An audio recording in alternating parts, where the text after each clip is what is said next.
Who in the world is Brett Favre?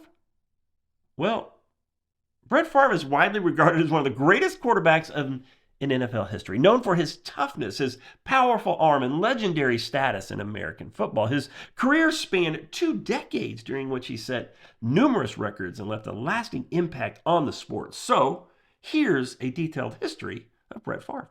So, Brett Lorenzo Favre was born on October the 10th, 1969, in Gulfport, Mississippi.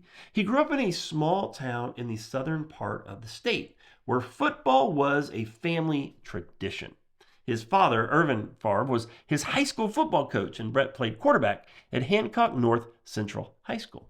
Favre attended the University of Southern Mississippi, where he wasn't initially seen as a standout quarterback prospect. He actually began his freshman year in 1987 as the seventh-string quarterback, but quickly rose to prominence. Now, despite playing in a run-oriented offense, Favre impressed scouts with his arm strength, his toughness, and his leadership.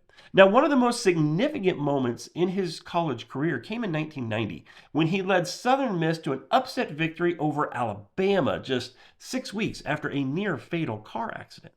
Favre's resilience and performance in college led the foundation for his NFL career. Now, his NFL draft and early years with the Atlanta Falcons, Favre was drafted by the Atlanta Falcons in the second round of the 1991 NFL Draft, 33rd overall. His time in Atlanta was brief and remarkable, though, as head coach Jerry Glavin just was not a fan of Favre's playing style. Favre threw only 4 passes as a rookie, completing none of them and throwing 2 interceptions. Now, despite his poor start, other teams were interested in his potential. The defining chapter of Favre's career began in 1992 when he was traded to the Green Bay Packers for a first-round draft pick. Now, Packers general manager Ron Wolf believed Favre could be a franchise quarterback, and that belief, of course, proved to be correct. In week 3 of the 1992 season, starting quarterback Don Majkowski was injured, and Favre came off the bench to lead the Packers to a dramatic victory over the Cincinnati Bengals. Now, Favre's starting streak began the following week and continued, are you ready? For the next 297 regular season games, a record for quarterbacks that remains one of the most iconic achievements in an NFL history. Now, Favre's prime came in the mid-1990s, a period when he was widely regarded as the best quarterback in the NFL.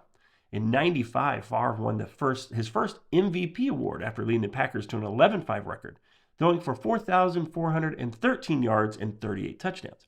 In 96, Favre repeated as MVP and led the Packers to a 13-3 regular season record, and the Packers went on to win the Super Bowl that year, defeating the New England Patriots 35-21. Favre threw 2 touchdown passes and ran for another in that victory. In 97, Favre won his 3rd consecutive MVP award, tying a record held by only one other player, the Peyton Manning. The Packers returned to the Super Bowl but lost to John Elway's Denver Broncos that year. In the 2000s, Favre continued his success in record-breaking. He continued to play at a high level throughout the entire 2000s, although the Packers were no longer Super Bowl contenders, you would say. During this period, Favre broke numerous records, including most career passing yards, most career passing touchdowns, most career wins by a starting quarterback, most consecutive starts by a quarterback. That's a big record. He became the first player in NFL history to throw 500 touchdown passes, surpass 70,000 passing yards, and notch over 6,000 completions.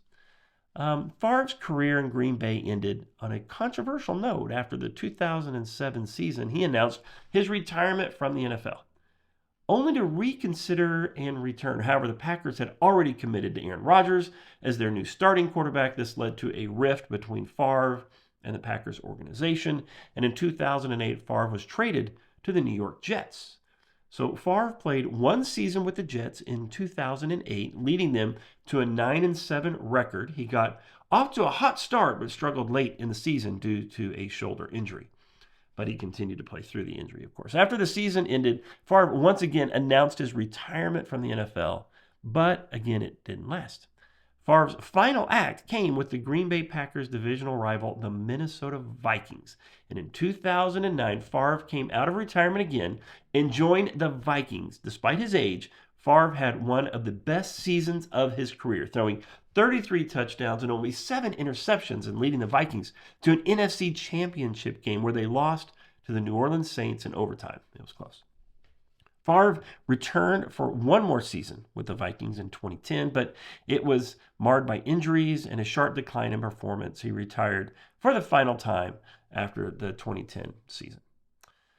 His career highlights: a Super Bowl champion, 3-time NFL MVP, NFL all-time leader in passing touchdowns and yards at the time of his retirement. Most consecutive starts by a quarterback, 297 regular season games, 321 including playoffs, and a Pro Football Hall of Fame induction in 2016. Favre's career is marked not only by his statistical achievements, but also by his Iron Man durability and fiery passion for the game. His gunslinger mentality made him a fan favorite, and he was known for playing through pain, taking risks, and performing in the clutch. Now, post-NFL life, after retiring, Favre largely stayed out of the public spotlight, focusing on his family and charity work through the Favre for Hope Foundation, which he established during his playing days to support disadvantaged and disabled children. However, Favre has occasionally made headlines since his retirement. He briefly worked as an NFL analyst and has been involved in several business ventures, including endorsements and investments, and perhaps a few controversies. Parkinson's diagnosis in 2024. Favre revealed during a congressional hearing that he had been diagnosed with Parkinson's disease, a degenerative disorder that affects movement and coordination. His openness about the diagnosis brought increased awareness to the condition and highlighted his ongoing resilience in the face of personal challenges. His personal life: Favre married his high school sweetheart in 1996. The couple has 2 daughters, and Favre became a grandfather at the age of 40, making him one of the few NFL players to achieve this milestone during his playing career. So Brett Favre's legacy is one of resilience, toughness, and an enduring love for the game of football. His career was marked by remarkable success, longevity, and passion, making him one of the most iconic figures in NFL history.